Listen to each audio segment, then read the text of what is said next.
Genesis chapter 26. There was another famine in the land in addition to the one that had occurred in Abraham's time. And Isaac went to Abimelech, king of the Philistines, at Gerar. The Lord appeared to him and said, "Do not go down to Egypt. Live in the land that I tell you about. Stay in this land as an alien, and I will be with you and bless you. For I will give all these lands to you and your offspring, and I will confirm the oath that I swore to your father Abraham. I will make your offspring as numerous as the stars of the sky. I will give your offspring all these lands, and all the nations of the earth will be blessed by your offspring. Because Abraham listened to me and kept my mandate, my commands, my statutes, and my instructions." So Isaac settled in Gerar. When the men of the place asked about his wife, he said, "She is my sister." For he was afraid to say, "my wife," thinking, "The men of the place will kill me on account of Rebekah, for she is a beautiful woman." When Isaac had been there for some time, Abimelech, king of the Philistines, looked down from the window and was surprised to see Isaac caressing his wife Rebekah. Abimelech sent for Isaac and said, "So she is really your wife? How could you say she is my sister?" Isaac answered him, "Because I thought I might die on account of her." Then Abimelech said, "What have you done to us? One of the people could easily have slept with your wife, and you would have brought guilt on us." So Abimelech warned all the people, "Whoever harms this man or his wife will certainly be put to death." Isaac sowed seed in that land, and in that year he reaped 100 times what was sown.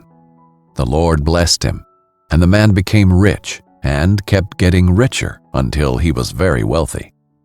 He had flocks of sheep, herds of cattle, and many slaves, and the Philistines were envious of him.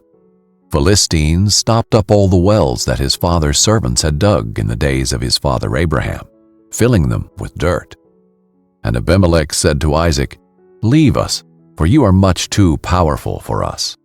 So Isaac left there, camped in the Gerar valley, and lived there. Isaac reopened the wells that had been dug in the days of his father Abraham, and that the Philistines had stopped up after Abraham died. He gave them the same names his father had given them. Then Isaac's servants dug in the valley and found a well of spring water there. But the herdsmen of Gerar quarreled with Isaac's herdsmen and said, "The water is ours." So he named the well Esau, because they argued with him. Then they dug another well and quarreled over that one also. So he named it Sitnah. He moved from there and dug another, and they did not quarrel over it. He named it Rehoboth and said, "For now the Lord has made space for us, and we will be fruitful in the land." From there he went up to Beersheba, and the Lord appeared to him that night and said, "I am the God of your father Abraham. Do not be afraid, for I am with you. I will bless you and multiply your offspring because of my servant Abraham." So he built an altar there, called on the name of the Lord, and pitched his tent there. Isaac's servants also dug a well there. Now Abimelech came to him from Gerar with Ahuzath his advisor, and Phicol the commander of his army. Isaac said to them, "Why have you come to me? You hated me and sent me away from you." They replied, "We have clearly seen how the Lord has been with you. We think there should be an oath between two parties, between us and you. Let us make a covenant with you.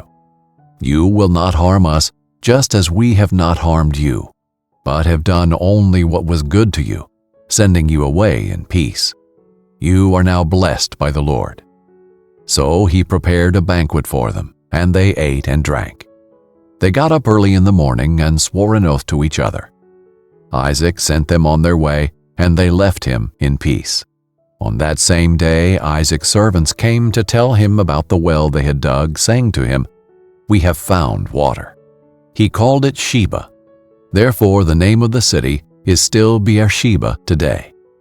When Esau was 40 years old, he took as his wives Judith daughter of Beeri the Hethite, and Basemath, daughter of Elon the Hethite.